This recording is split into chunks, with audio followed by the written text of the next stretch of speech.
If I was to start photography all over again in 2024, I would do these 6 things, and I guarantee you, if you do the same, you would build a sustainable photography business in a year. Point number 6 also shocked me, and yet it's the most important one. Let's look at the 6 steps. Number 1 is look for the fastest way to learn technical skills. Learning a new skills or mastering one is very difficult, and it takes time. I was able to be comfortable as a photographer after almost like 3 years of learning and into the industry. But why?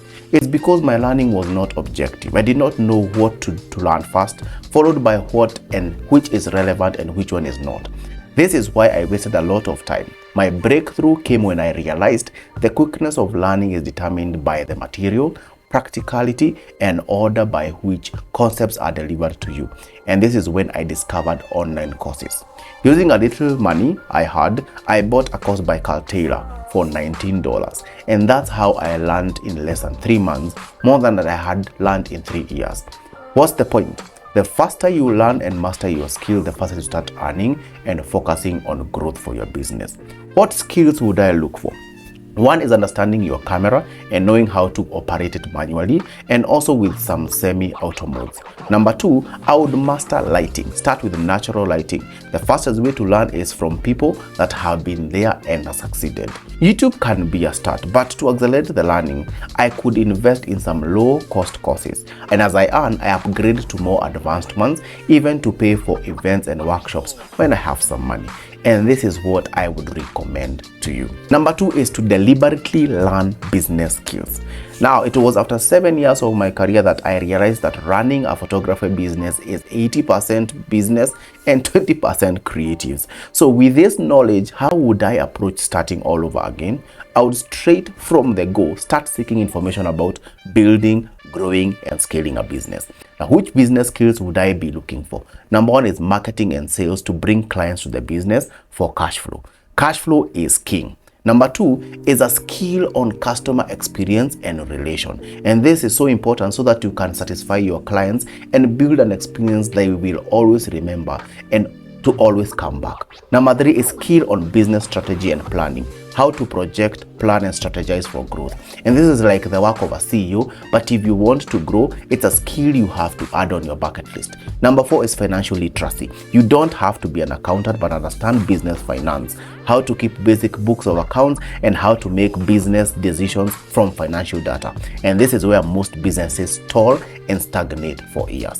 So, in the comment below, which skills do you think you would want to really learn to help you grow your business? The one that has most comments, we will facilitate a free webinar and announce the webinar in another video coming soon. Now, number 3 is don't start charging cheap. Now, the next thing I would do is fix my pricing by avoiding to charge cheap. I know it's a starting photography business and there is tendency of downplaying yourself and charging way less than the possible, but I will ask you a question. If a new computer shop opens and they are selling MacBooks, would they sell it at half the price because they are new?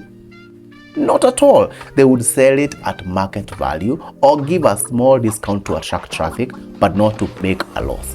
Same case with starting a business. Don't charge way cheap because you're starting. Look at market price on how much photographers at your level are charging. Charge the same or have a slight discount to attract them your way, and you will not look like a beginner. And also it will be easy for you to grow because you have cash flow that makes sense. Now we can learn more about pricing for creatives in our upcoming soon workshop. So that you cannot miss any of it and get the dates for the release, join our community for creatives called the CREATORPRENEUR using the first link in the description below, and you won't miss it. The next one huge decision I would make is working under a professional, and it is something that I will do immediately I start. Why? Most of the things that will take you a while to find out about the technical and the business part of photography can be handed over to you by being under a working professional. It is a free masterclass. Imagine a photographer who has been building a photography business for over 7 to 10 years and all the lessons they have learned and the mistakes that they have made. You can learn and avoid these mistakes by just working with them for a period of time. To add on to that, you get to interact with his and her networks, clients and business partners. This becomes a stepping stone for you to start your own business. Now, this is not to compete, but you have to begin your own unique journey. And this is why I would work under a professional without blinking for at least 3 months or more, or even a year, until I feel I have enough knowledge to start my own business. Next is I have to diversify my income. I would look for ways to build multiple streams of income.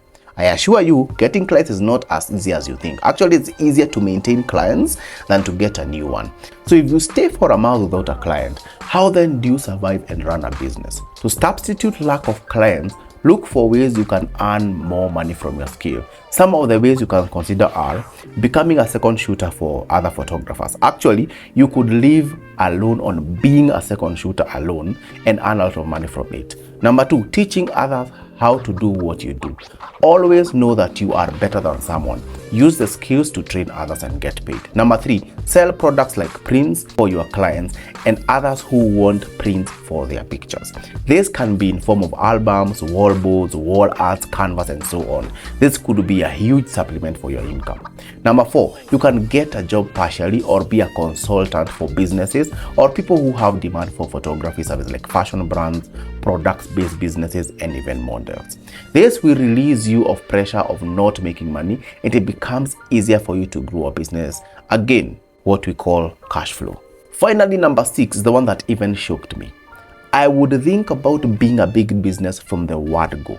Instead of thinking of doing it small and hoping in 10 years to get big, I would take actionable steps to starting now to pursuing being a big business. For example, I would consider working with big corporate clients, bidding for tenders and such things. This would mean that I have to set up things in my business to be compliant to give me a bargaining spot or a negotiation spot, and I would not fear doing so. Of course, I would need mentors to help me in those areas, but I would start right away. I cannot finish my stories of how I have missed great opportunities just because I have a small business and I was not prepared in terms of compliance to handle those kind of businesses.